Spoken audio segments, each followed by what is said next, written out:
Hoy nos metemos de lleno en un periodo fascinante y, la verdad, bastante paradójico de la historia boliviana.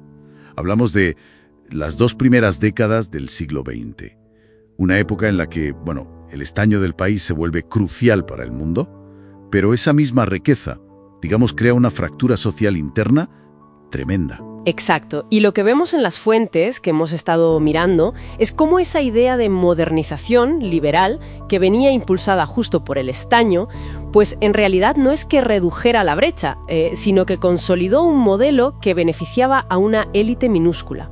O sea, dejaba a la inmensa mayoría, sobre todo a la población indígena, totalmente excluida. Vale, pues nuestra idea aquí es desentrañar un poco eso, cómo la abundancia de este recurso, del estaño, acabó en tan pocas manos y qué significó realmente para la sociedad boliviana de la época. Venga, vamos a ello. El protagonista absoluto, el estaño, el SN. Su demanda mundial se disparó, eclipsó totalmente a la plata como motor económico. Pero a ver, ¿dónde estaba exactamente y quién lo controlaba? Pues mira, geográficamente estaba bastante concentrado.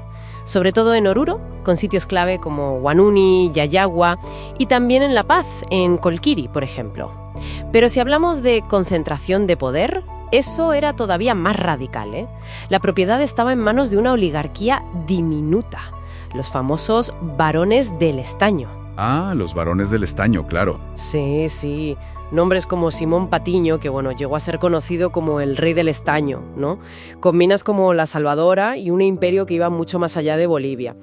También Carlos Víctor Aramayo, que venía de familia minera de toda la vida, y Mauricio Hochschild, que fue muy importante en la comercialización. O sea, ellos controlaban casi todo, producción y sobre todo la exportación. Y aquí es donde los datos pintan un cuadro, impactante, ¿no?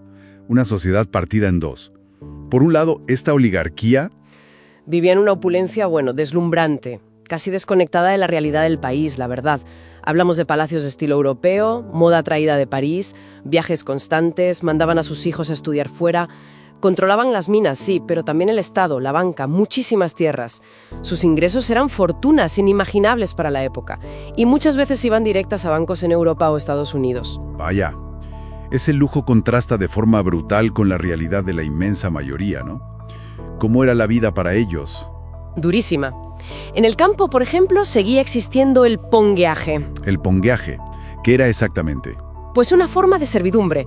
Las comunidades indígenas trabajaban gratis en las haciendas a cambio de una parcelita mínima para poder subsistir y encima seguía el despojo de tierras comunales, que se había agravado con leyes como la de exvinculación de 1874.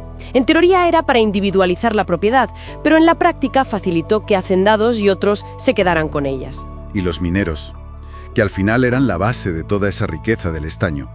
Pues aunque cobraban un salario, sus condiciones eran, inhumanas. Jornadas larguísimas, de 12, incluso 16 horas al día, expuestos siempre a gases, a derrumbes y a la silicosis, claro, esa enfermedad pulmonar terrible. Y los salarios, además de bajos, muchas veces se pagaban en vales. Vales que solo servían en las tiendas de la propia compañía minera, las pulperías. Ah, claro, la pulpería. Donde los precios estarían por las nubes, supongo. Exacto.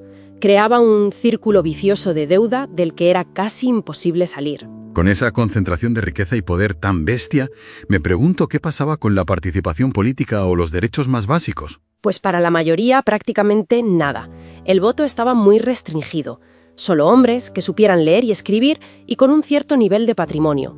Eso dejaba fuera a casi todos, indígenas, mujeres, la gente pobre de las ciudades, sin voz ni voto. La educación era un lujo de la élite. Para la mayoría rural, indígena, el acceso era casi nulo. Se perpetuaba el sistema. ¿Y los gobiernos liberales de la época? Pando, Montes, Villazón, ¿qué papel jugaron? Pues priorizaron totalmente los intereses mineros. Eso se ve clarísimo en sus políticas. ¿Cómo, por ejemplo? Pues en 2 cosas sobre todo. Por un lado, una política fiscal súper laxa. Impuestos y regalías por exportar estaño mínimos, casi simbólicos. Y por otro, la inversión en infraestructuras.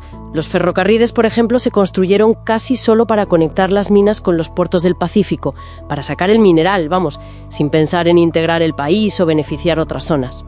Entonces, todo ese chorro de riqueza que salía del estaño ¿Cómo es posible que beneficiara tan poco al país? Es que se esfumaba, simplemente. Pues sí, lo que las fuentes muestran muy claro es esa fuga de riqueza. Las ganancias para los varones eran enormes, equivalentes a miles de millones de hoy, pero lo que llegaba al Estado boliviano era, bueno, poquísimo. Y esa laxitud fiscal era posible por la influencia brutal que tenía la élite minera en la política, claro, y por la debilidad del Estado para controlar. Bolivia funcionaba como un proveedor de materia prima barata y ya está. La riqueza del subsuelo no se traducía en desarrollo ni en bienestar para la gente. O sea que el resumen es impactante. El periodo liberal boliviano, 1900-1920, visto así, es un caso de estudio tremendo de cómo la riqueza de recursos naturales, si no hay una gestión justa y políticas que incluyan a todos, pues puede agravar la desigualdad y beneficiar solo a unos pocos privilegiados. La riqueza, literalmente, se fugó. Exacto. Y esto, claro, nos deja una pregunta flotando que va mucho más allá de Bolivia y de esa época, ¿eh? Resuena mucho hoy en día. Totalmente. Una reflexión final, quizá, para quien nos escucha. ¿Qué mecanismos necesita un país rico en recursos para asegurar que esa riqueza no se quede solo en manos de unos pocos o se vaya fuera? ¿Cómo se logra que sirva para un desarrollo de verdad, que mejore la vida de toda la gente, especialmente de las comunidades de donde salen esos recursos? Una cuestión clave antes y ahora, sin duda.